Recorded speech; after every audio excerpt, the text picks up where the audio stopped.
Hello student.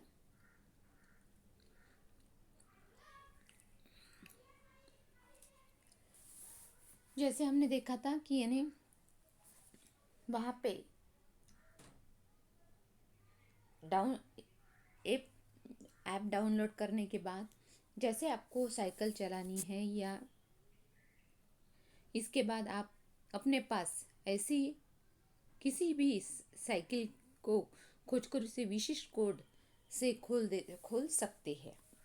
उपयोग के बाद चाहे छोड़ भी सकते हैं। यह भी सुविधा बिल्कुल मुफ्त थी। वहाँ पे मन में जिज्ञासा उठी कि क्या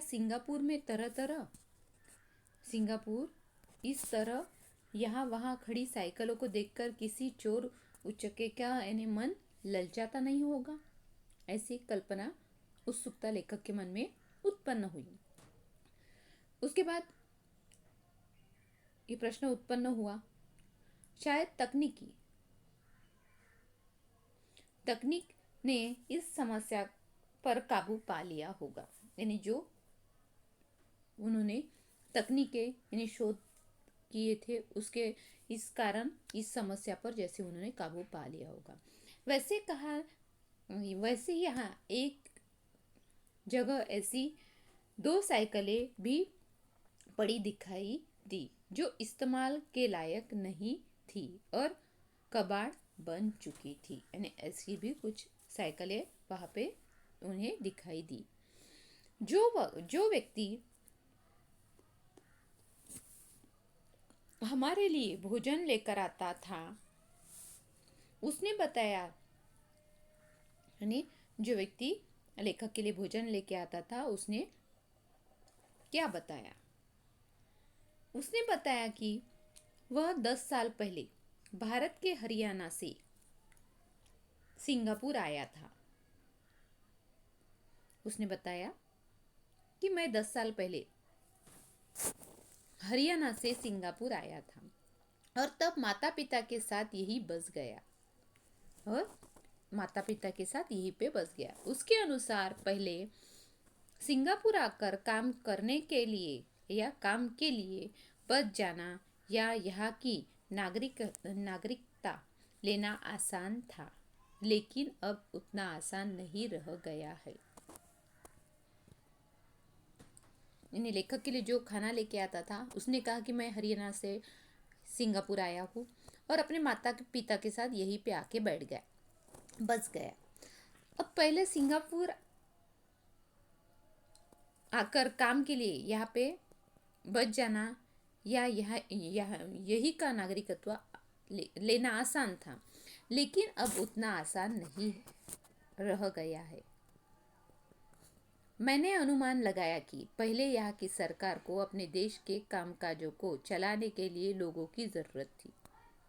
यानी लेखक ने अंदाज़ा लगाया कि पहले यहाँ के सरकार को अपने देश के कामकाजों को चलाने के लिए लोगों की ज़रूरत थी, पर अब जैसे लोगों की ज़रूरत नहीं, इसलिए अब लोगों का नागरिकत्व नहीं स्वीकार किया जाता। लेकिन अब उसे एहसास हो गया था कि थोड़ी सी धरती और थोड़े से संसाधनों वाला यह देश अब और अधिक बाहरी लोगों का बोझ नहीं उठा सकता। यानी ऐसा एहसास हो गया कि थोड़ी सी धरती, यानी वो छोटा सा टापू है और थोड़े से संसाधनों वाला देश जैसे बाहरी लोग आएंगे उनका बोझा नहीं उठा सकता। वैसे ही इंटरनेट द्वारा यह भी पता चलता है कि सिंगापुर समुद्र पर जैसे कृत्रिम भूमि का निर्माण करके अपनी आज़ादी के बाद से अपना क्षेत्र सैकड़ों वर्ग मील बढ़ा चुका है। मैंने इंटरनेट पे सिंगापुर की भूमि के बारे में, उसका निर्माण कैसे किया उसके बारे में भी लेखक ने पढ़ा था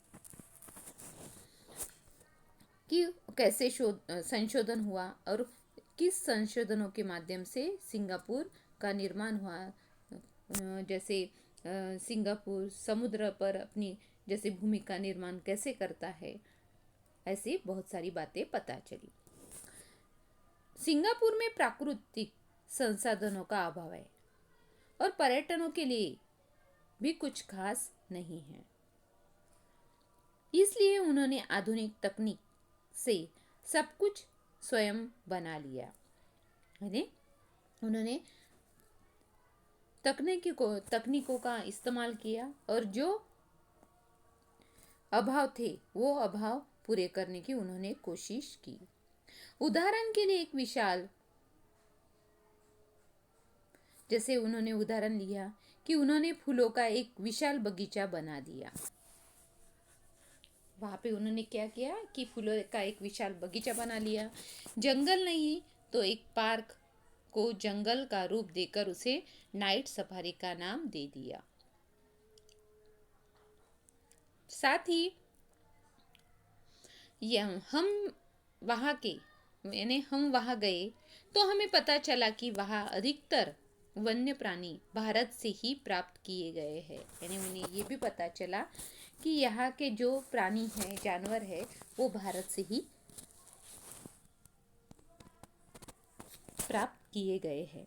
अब विदेशी पर्यटक उन्हें देखने के लिए उत्सुकता से कतार बांधे खड़े रहते हैं। जो पर्यटक है देखने आते हैं तो उत्सुकता से लाइन में खड़े हो जाते हैं उन प्राणियों को देखने के लिए। मार्केटिंग और सूझबूझ का यह संगम सिंगापुर को प्रतिवर्ष लाखों डॉलर की आय करवाता है। जो मार्केटिंग है इन लोगों के कारण, यानी जो बाहर के लोग हैं, विदेशी लोग, तो वो आकर जैसे प्रतिवर्ष लाखों डॉलर सिंगापुर की इसमें जमा हो जाते हैं और जैसे लोग कतार में भी खड़े रह जाते हैं।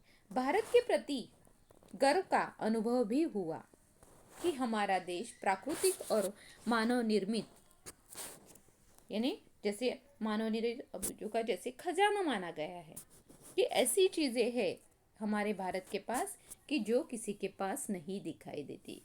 कदम कदम पर ऐसे स्थान है जितनी हम में संभावना है,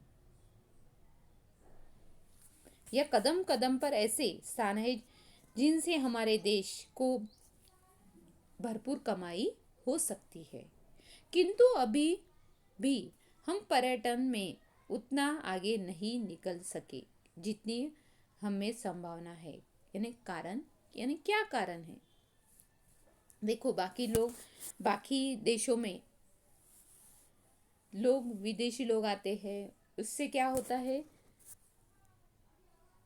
जो लाखों की कमाई होती है। अब सिंगापुर में लाखों की कमाई किस तरह से होती थी, अब हमारा जैसे भारत देश भी है कि उसके प्रति गर्व है, पर उसमें कदम कदम पर ऐसे स्थान है जिनसे हमारे भारत देश को ज़्यादा मात्रा में कमाई हो सकती है। किंतु अभी भी हम पर्यटक में यानी उतना आगे नहीं निकल सके जितनी हमें संभावना है। कारण यह है कि जो सुविधाएं पर्यटकों को आकर्षित करती है उनके प्रति हमारा रवैया है सब चलता है। यानी उनके प्रति हमारा रवैया है सब चलता है। दूसरे, हम अपने खजाने के प्रति उदासीन हैं। मौका मिलते ही मेट्रो और बसों पर चिपके स्टिकर कुरेदना और उन्हें उखाड़ने की कोशिश करना हमारे समाज के लिए एक बड़े हिस्से का सबसे प्रिय टाइम पास है। यानी जैसे ये लोग किस तरह से पर्यटकों को आकर्षित करते हैं, और हमारे देश का जो रवैया है, यानी हम अपने जो हमें खोजना चाहिए वो हम खोजने की तैयारी नहीं रखते। साथ में हम दूसरों के जो पोस्टर लगाए रहते उन्हें कुरेदने की कोशिश करते, या जैसे उस पर हम हमारा टाइम पास करते। यानी हमें क्या करना है कि समाज में कुछ बदल लाने हैं, हमारे देश में कुछ बदल लाने हैं। साथ में ऐतिहासिक इमारतों पर अपना नाम कुरेद कर उसे, यानी जैसे देखो दीवार पर नाम कुरेदते हैं ऐतिहासिक इमारतों पर, ऐसे कुछ लोग हैं एक पल के लिए भी विचार नहीं करते कि ये उदाहरण बताते हैं कि हमारी शिक्षा को प्रत्येक भारतवासी में अपने देश पर गर्व करने की जिस भावना और अनुशासन का विकास करना चाहिए था, वह नहीं हो सकता।